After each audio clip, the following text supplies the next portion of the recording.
நீங்க தேசிய கீதம் 2 முறை பாட பண்ணணும்னா நாங்க தமிழ் தாய் வாழ்த்து 2 முறை இல்ல 3 முறை நாங்க போடுவோம்னு சொல்லி அதை நீங்க செஞ்சு காட்டிருக்கணும்.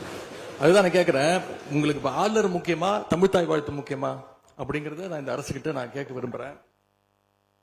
ஆட்டுக்கு தாடியும் நாட்டுக்கு ஆளுநரும் தேவையில்லைன்னு சொன்னவர் பேரறிஞர். மாட்டிக்கிட்ட பங்கு கஷ்டமா இருந்துச்சு. காம்ப்ரமைஸ்ங்கிற வார்த்தை எங்களுக்கு கடினமா இருந்துச்சு. நாங்க திருப்பியும் பதிவு பண்ணிக்கிறோம். எந்த விதமான காம்ப்ரமைஸும் கிடையாது. தமிழ் தாய் வாழ்த்தை முதலில் பாடப்பட்டது எங்களுடைய முதலமைச்சருடைய வெற்றி. அருள்மிகு குன்னூரில் இருக்கக்கூடிய அருள்மிகு விநாயகர் திருக்கோயில், ஏறத்தாழ அந்த கோயில்கள் இருந்து கோயில் நிதியை பயன்படுத்தி 10 கோடி ரூபாய்க்கு 10 கோடி ரூபாய் மதிப்பில ஒரு மல்டி லெவல் கார் பார்க்கிங் வசதியை அந்த கோயிலுக்கு ஏற்படுத்துவதற்கான திட்டத்தை இந்த அரசு அனுமதித்திருக்கிறது.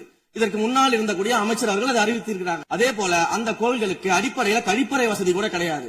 இது மட்டும் இல்ல, குன்னூர் மற்றும் உதகையை சுற்றி இருக்கக்கூடிய அனைத்து பகுதிகளிலும் இருக்கக்கூடிய 50 கோவில்கள்ல பேசிக்கா இருக்கக்கூடிய டாய்லெட் பெசிலிட்டிஸ் கூட அங்க இருக்கக்கூடிய கோயில்களுக்கு கிடையாது. அப்படிப்பட்ட இடங்கள்ல கோயில் நிதியை பயன்படுத்தி எதற்காக மல்டி லெவல் கார் பார்க்கிங் தேவைப்படுது? இந்த பணிகள் சட்ட விதிகளுக்கு உட்பட்டு சட்டத்தின் 36 பிரிவிலிருந்துதான் இந்த பணிகள் மேற்கொள்ளப்பட்டன.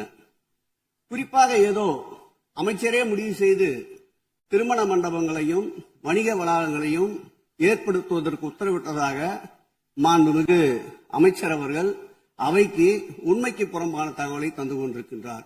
பார்க்கிங்களுக்கு இடமில்லாமல் தவிர்க்கின்ற சூழ்நிலையில் அங்கே மல்டி லெவல் பார்க்கிங் கொண்டு வந்தால் நகராட்சி பரிந்துரையின் அடிப்படையில் வருமானம் பெருகும்.